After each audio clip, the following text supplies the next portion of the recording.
Kırım'da endi 4. kere altın nesilinin en bilgili balaçığı seçildi. Altın nesil bilgi yarışı Kırım Müslümanları Dini İdaresi'nin erkanında faaliyet göstergen faydalı ilim leyhası tarafından teşkil edildi. Bilgi yarışının finali Bahçesaray banket salonunda olup geçti. Yarışının finalında birkaç basamaktan geçken Kırım'ın farklı köşelerinden olgan 10-14 yaşlarındaki 8 iştirakçı İslam dini ve Kırım Tatar medeniyeti boyunca bilgilerini nümayiş ettiler. Altın nesilinin finali 3 basamaktan ibaret edi. Testler İslam dininin 12 sahası boyunca sualge cevap vermek ve 3.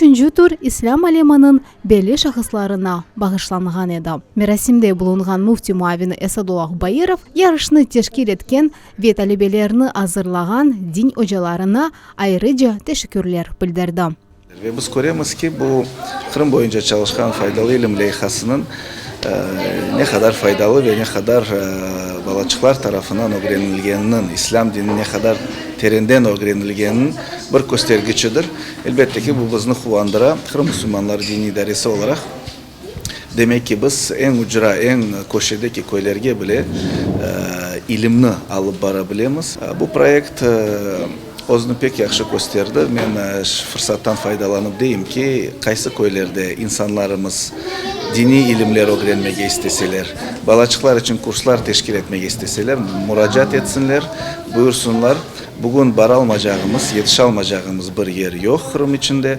Onun için sadece bizge insanlardan, ana babalardan böyle bir istek, böyle bir müracaat gelmesi gerek. Biz o köylerge yaş kadın hocalarımız, erkek hocalarımızdan hocalar yollap, onların balaçıklarına da, özlerine de hem Kur'an-ı Kerim hem dini bilgiler derslerini verdirmeye hazırız.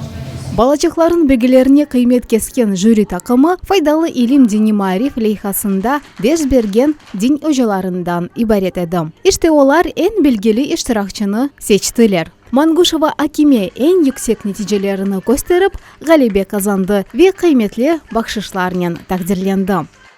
Я долго тренировалась, и я участвую в этом проекте уже второй год подряд.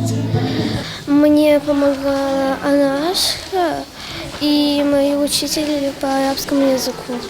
Faydalı ilim dini marif leyhasının rehberi Zenya Bayırova'nın hayırlaf sözünde balaçıklarını din ve medeniyetimiz sahasında bilgileri yüksek seviyede olganını kaydetti ve şu bilgilerini onlar amelde de kullanacaklarına umudunu bildirdi. Asıl gayemiz balalarımızga temel din bilgilerini yüksek seviyede ve kaliteli bir şekilde öğretmektir. Ve bilesiniz ki bugünkü zamanda balalarga bunu sevdirmek için çeşitli türlü usullar uydurmak mecburumuz ve altın nesil balalar arasındaki yarış tamam bu gayege hizmet etmekte. Her seferinde balalarımızın bilgilerinin seviyesinin gururlanamız ve inşallah gelecekte bu balaların sayısının binlerce olmasını isterdik. Çünkü gerçekten de dini bilgilerini bu kadar terin bir şekilde bilip bazı terimlerini, büyüklerin bile anlamayan terimlerini anlap bu bilgilerini nümayiş etmek hem cesaret ister hem bilgi derinliği ister.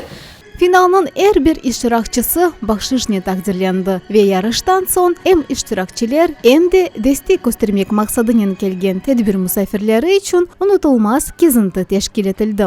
Albat köyünde yerleşken Eşeçi Kıraatlık merkezinde balalar istegeni kadar oynap altın neslinin sevinç ve bayram muhitini his ettiler. Faydalı ilim leyhası böyle fırsatını takdim etken Meskü Rahatlık Merkezi'ne ve Funduk Tatlılıklar Tükkanı'na ayrı teşekkürler bildirem.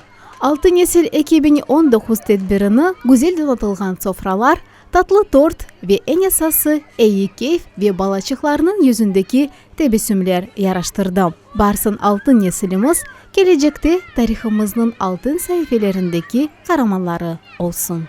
Aliye Sferşah, Dilever Memican, Kırım Müslümanları Dini İdaresi'nin matbuat hizmeti.